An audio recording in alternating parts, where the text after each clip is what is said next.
The year 1899. The age of outlaws and gunslingers is at an end. America is becoming a land of laws. Even the West had been mostly tamed.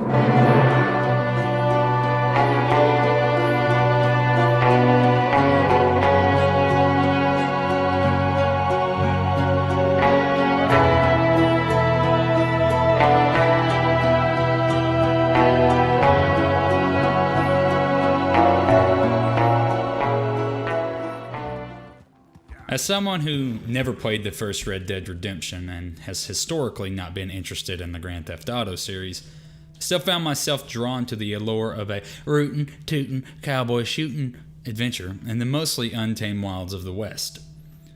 Red Dead Redemption 2 is a heavily story-focused action-adventure game by Rockstar Games that on the surface seems like a fairly straightforward Western-themed game. At least that was my expectations going into it. What I got instead was an extremely in-depth gaming experience that made me ponder the question of morality and the weight our interactions and decisions with people make. To give a brief synopsis of the story before we fully dive into spoilers, you play as Arthur Morgan, a senior gun of the Dutch Vanderling gang who is on the run from the law after a big job in the town of Blackwater goes terribly wrong. You find yourself trekking into the mountains to escape and to figure out the next course of action to get rich and find paradise in the West. If you don't want any of the story spoiled, and I highly recommend you don't spoil it for yourself, skip to the time on screen now and come back once you finish the game. Good? Alright, here we go. While the gang is taking refuge in the mountains, Arthur and company stumble across a little homestead they believe they can use and receive help from the owners. Come to their surprise, it's actually been ransacked by the rival Colm O'Driscoll gang. A shootout ensues, and once you've taken care of all the enemies, you find the freshly widowed Sadie Adler, who is adopted into the gang. After taking out an outpost of O'Driscolls and robbing a train of a very wealthy and powerful gentleman named Leviticus Cornwall, Dutch decides it's time to relocate, and thus the gang heads to Horseshoe Overlook right outside the small town of Valentine. While the gang is in Valentine, they look for work and for easy jobs they could pull to earn any extra money. Arthur is tasked with many different jobs, but most importantly to the story, he's a debt collector and must obtain the money due from a terminally ill Thomas Downs, who is diagnosed with tuberculosis. During this time, a gang member still captured in Blackwater, Sean, is about to make his way to the gallows unless Arthur and a few other gang members intervene. With Sean successfully saved, the gang is one step closer to being complete and closer to freedom, only to find out a relatively new and rather hostile gang member named Micah has up and got himself arrested. It's up to Arthur to break him out of jail. After Arthur has busted Micah out, Micah begins to go on a murder spree in the town of Strawberry and brings a plethora of unwanted attention on the gang to the point to where the Pinkerton Detective Agency has finally caught up to them, forcing them to relocate to another camp to lie low. Now stowed away in the deep southern state of Lemoyne, Dutch and Arthur come in contact with Sheriff Gray, who, after you have helped him retrieve some escaped criminals, promotes you all to temporary deputies. Across the way on the other side of the town of Rhodes, you have the Braithwaite family, a rich plantation family that is in a violent feud with the Gray family. Seeing that both families are wealthy beyond all measures, Dutch and Hosea, another higher rank in the gang, decided it would be a great idea to play both families and to try to steal their fortunes. While this is happening, the O'Driscolls have decided that they want to call a truce, which turns into a trap where Arthur is captured and must break free and return back to the camp.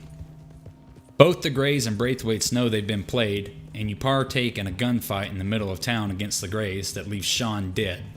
Once you go back to camp, you discover that Jack Marston, son of John Marston, has been taken captive by the Braithwaites, and the gang goes to confront them, and after leaving all but one Braithwaite alive, they learn that Jack has been pawned off to a big-time tycoon named Angelo Bronte in the large city of Saint Denis.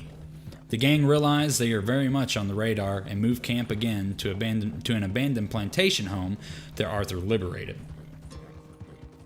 Once the gang has entered Saint Denis, they quickly begin searching for Bronte.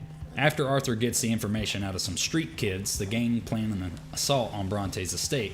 Once they've entered, a tense standoff pursues until Bronte deems he likes Dutch and the way he negotiates, and returns Jack back to the gang, but not without a cost. Bronte wants you to clear out some grave robbers in the cemetery. Happy with the job well done by Arthur and John, Bronte returns Jack and gives the gang some invitations to a ball the mayor is throwing. While at the party, Bronte leads you on a tip that a trolley station will be loaded to the gills with cash, which turns out to be a huge setup. Infuriated by the trick, the gang decides to enact revenge against Bronte and take him out. Before they get the chance, the new camp at the plantation house is swarmed by O'Driscolls, and they have to protect their sanctuary from outside forces once again. After they fend off the O'Driscolls, the gang cross through a gator-infested swamp and swarm Bronte's estate and take him captive. Once on the other side of the swamp, Dutch gives him the spiel about not crossing him and drowns him and feeds him to an alligator.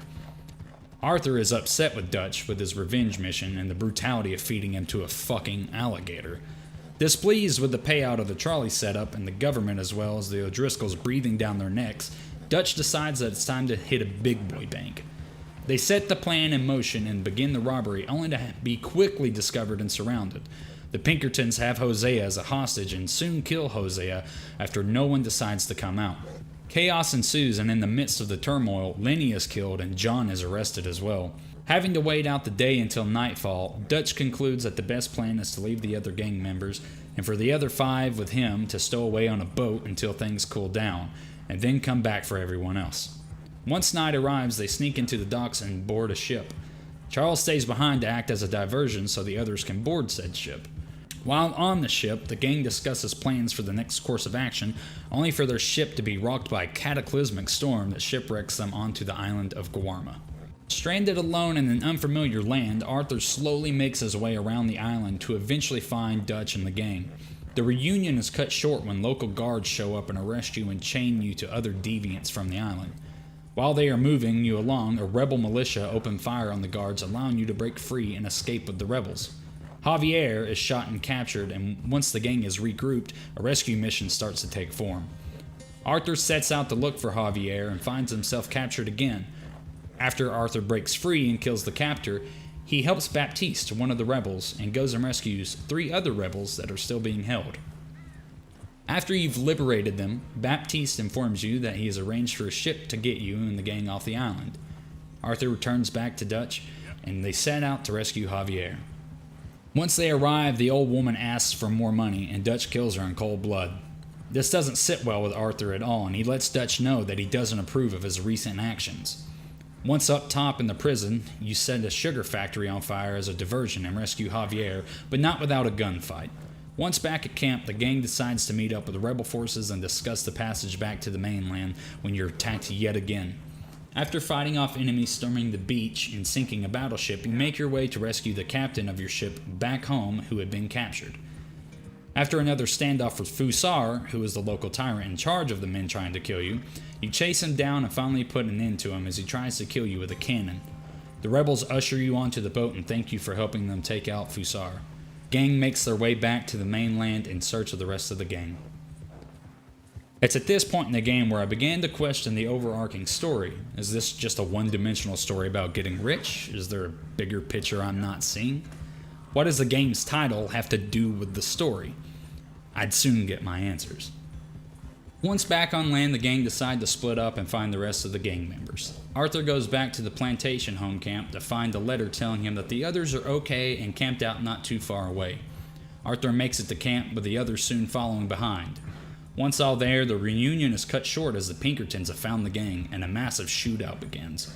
After the dust settles, the gang decides they need to move immediately, but Arthur and Abigail want to rescue John. Dutch says that they'll rescue him eventually, further driving a wedge in the group. The gang would soon relocate the woods that Arthur and Charles overtake from local maniacs. Before the gang is moved here, Sadie Adler tells you to meet her in a tavern in Saint Denis to plan John's rescue. Arthur makes his way to Saint Denis, not knowing that his life is about to change drastically, and it's not good news. While making your way back through Saint Denis, Arthur gets a coughing fit that unseats him from his horse. Life around him is distorted and he's very disoriented. A man nearby helps Arthur to a doctor who gives him the horrific news that he has tuberculosis. It's at this point the whole narrative of the game changes. Arthur is a dying man, and no matter what you do, that won't change. The tone of the game shifts from veteran outlaw looking for riches to dying man trying to make a better life for those around him.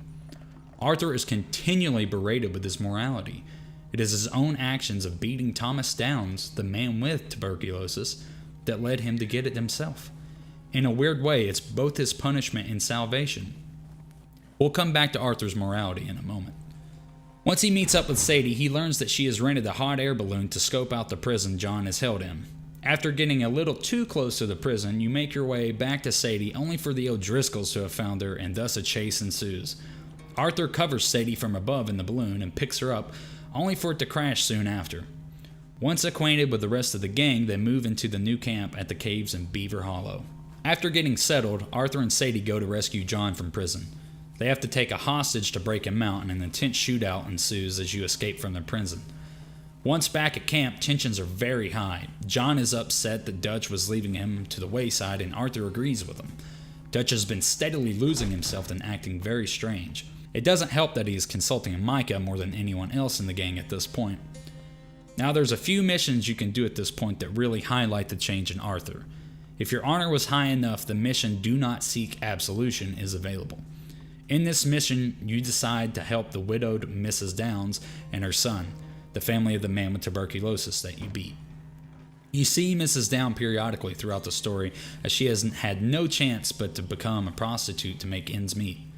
Once you finally get to the point where you can help her, she tells Arthur that she doesn't want his help and that it's essentially his fault that this is all happening, and that he won't get any forgiveness from them. Still, Arthur helps them and gives them a lot of money, telling them to start a new, better life, even though it's a cry on deaf ears that he's sorry. Arthur has begun to see the error and the consequences of his actions, consequences that he himself has caused, and maybe he feels it's his obligation to make these things right. Another mission where this is evident is the money lending and other sins mission, where Arthur needs to collect debt money from a gentleman. Once he arrives at the man's house, he learns from his now widowed wife and son that he has died. Arthur has progressively seen that the gang has been taking advantage of good, decent folk, and is faced with the choice of taking money from her or just saying fuck the debt. I chose the latter after an emotional exchange with the widow, and it's in this scene I think it really shows the change in Arthur's character. But you know, maybe you and your friend that lent him the money could do things differently, like not threaten a man. Excuse me. I'm sorry, ma'am. I really am.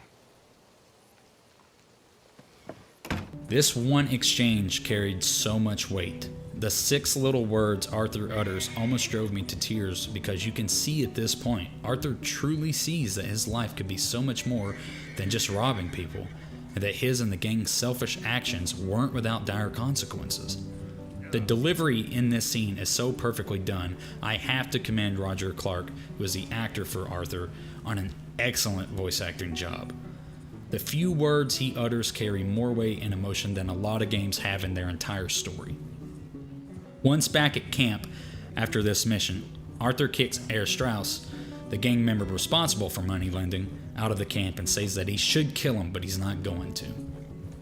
Back in the main story, Dutch and Micah want to try and negotiate a deal with Cornwall.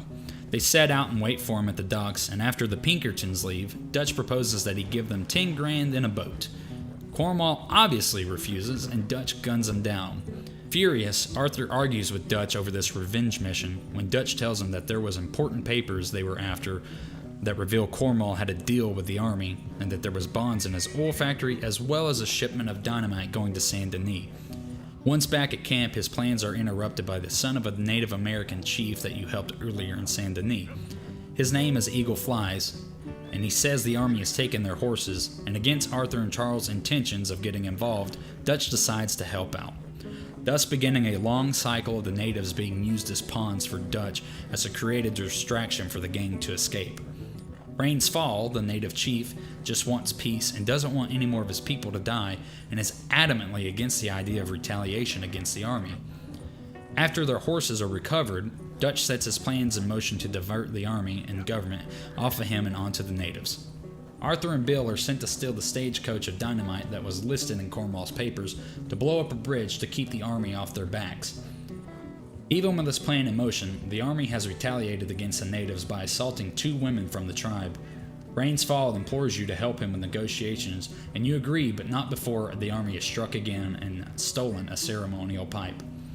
Arthur recovers the pipe for Rainsfall, and the treaties between the natives and the army have been broken too many times, and a meeting is struck.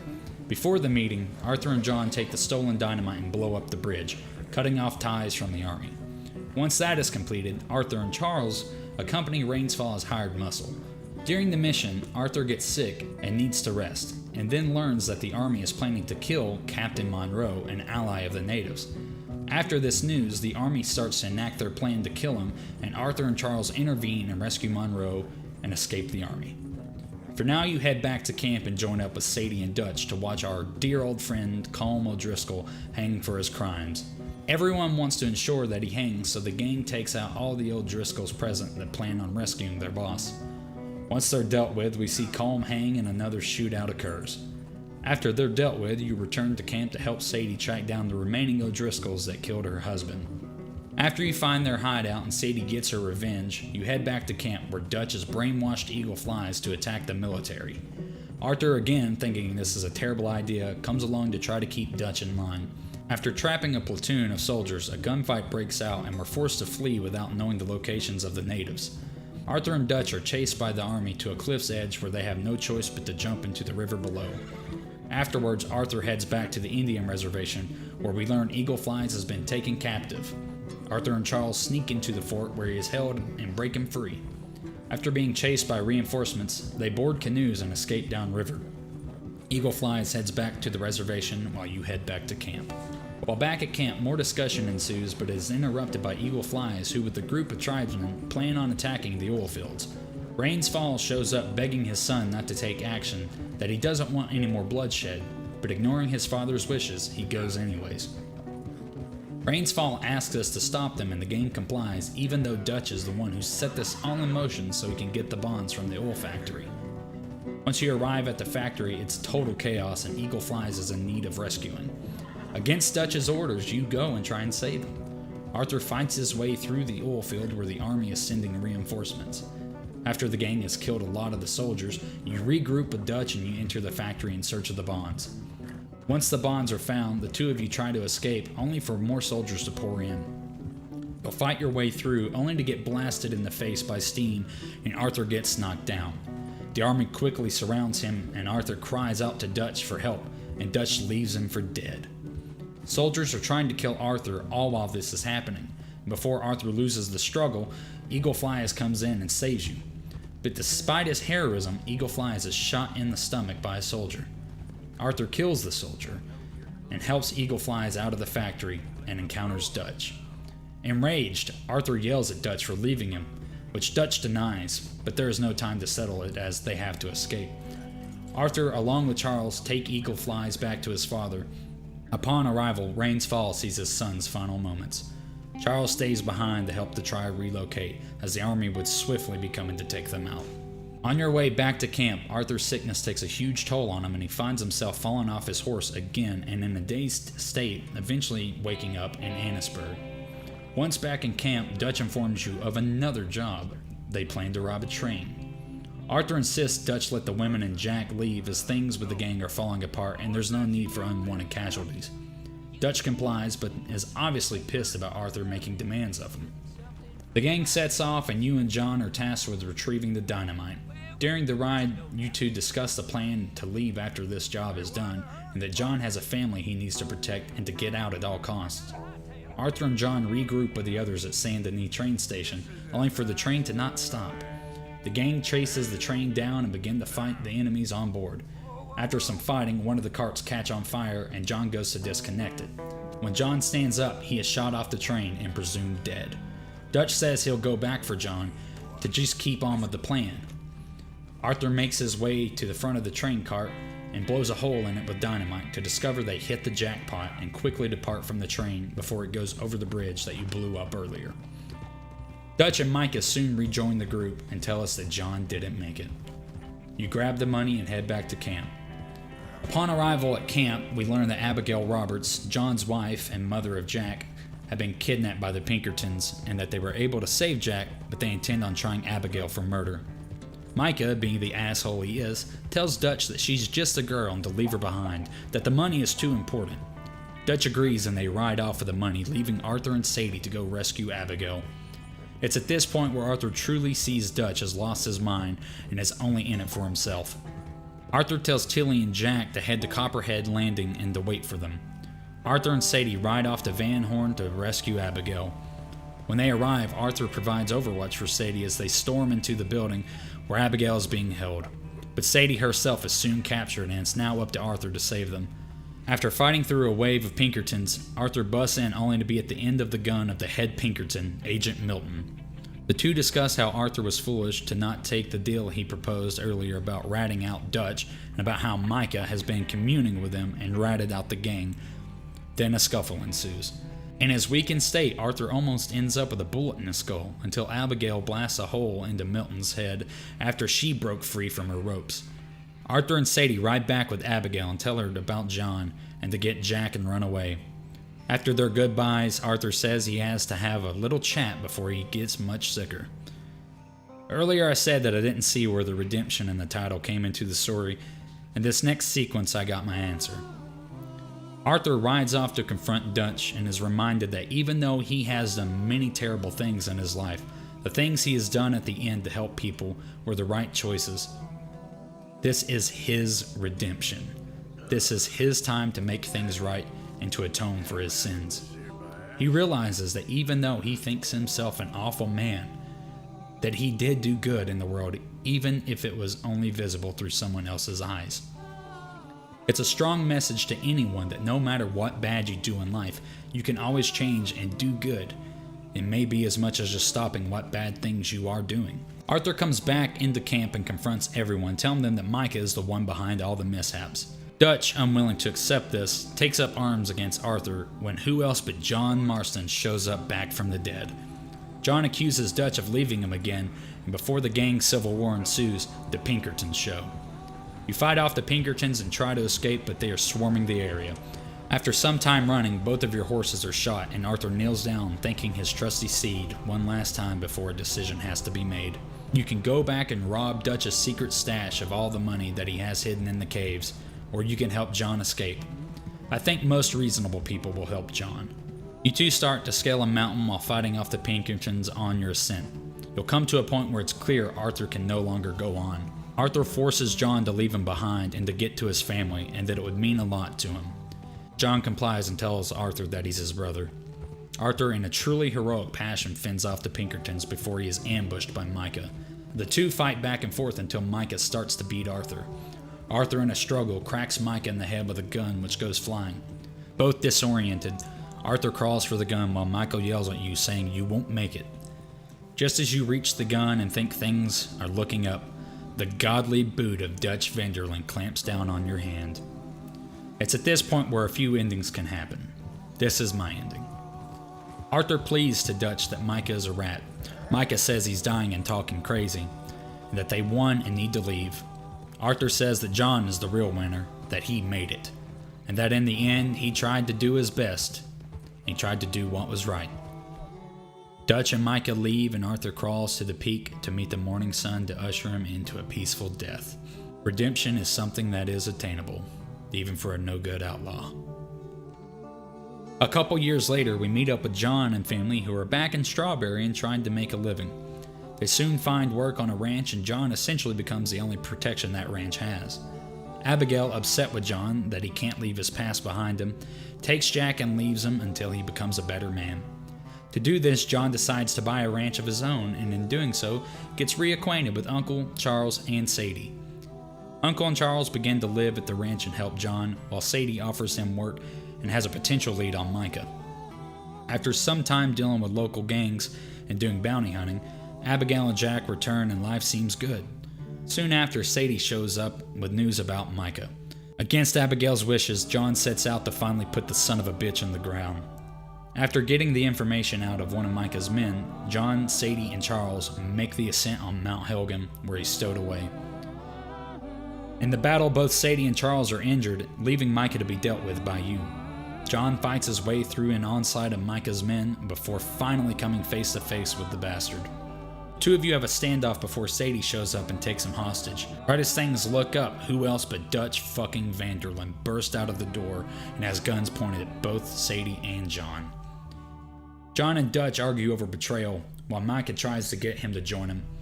After a tense discussion of the past, Dutch finally sees the error of his ways, at least to a small degree, and shoots Micah, freeing Sadie from his grasp and giving John the perfect opportunity to fill this fucker full of lead.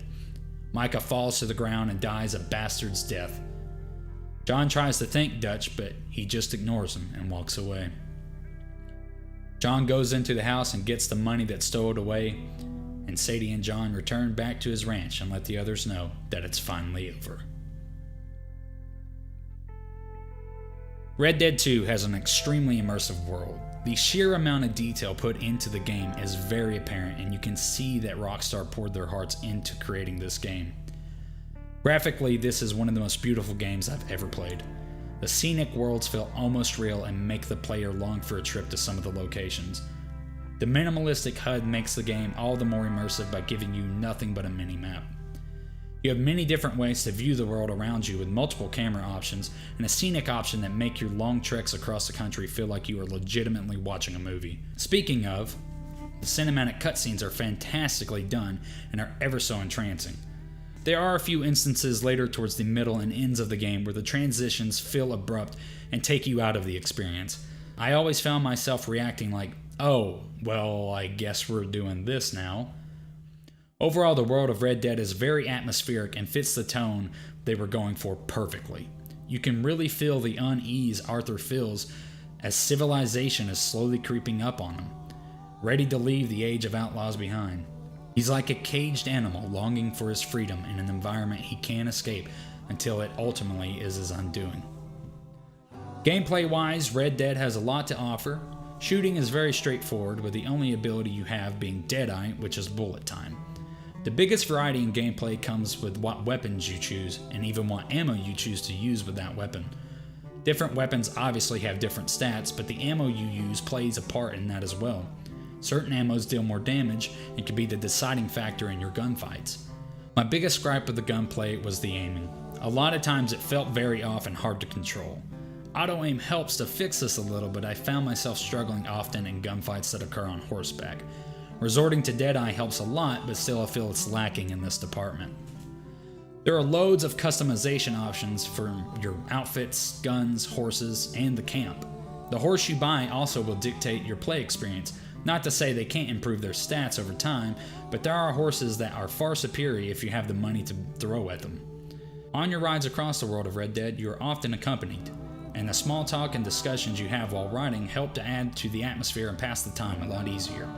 Fast travel is an available option if you upgrade your camp, which will help you travel, obviously, but not upgrading camp and having to go on horseback across the whole country can at times be very slow and boring. That's completely on me, as I didn't upgrade my camp for fast travel, but I often found myself putting it in cinematic mode and letting my horse follow the path while I checked my phone. Mission availability is a little bit more free than a lot of other games. While it's still fairly straightforward, you do have the option to choose which missions you can approach first if many are available at once. There are a huge amount of side missions, and like The Witcher 3, they actually hold weight and change the world around you. Side missions are rewarding in their narrative as well as the actual rewards a lot of the time. The game has a morality meter which can affect large portions of the game. Side quests play a big part in morality, and the world changes around you depending upon how low or high your honor is. Interacting with NPCs can at times be extremely annoying. I found myself on many occasions accidentally bumping into people, and then they proceed to attack me or alert the police. I did this once to a quest giver and couldn't do the quest because I had to kill him just because my horse knocked him over when I was going 2 miles per hour near him. Aside from side missions, there are many other ways to pass the time in Red Dead. You have many minigames, including poker, which I've spent way too much time on, as well as hunting and fishing for legendary animals. Overall, Red Dead 2 is a masterfully crafted experience, which deserves to be played, and in my opinion, hands down is the game of the year for 2018. What grievances I do have with the game are few and far in between, and aren't enough for me to say that this game isn't worth purchasing. This is a must-buy game, and one that deserves to be played. Very few games come along like this where everything comes together perfectly, and Red Dead does it near flawlessly. Red Dead 2 is highly recommended and is an experience all gamers should have.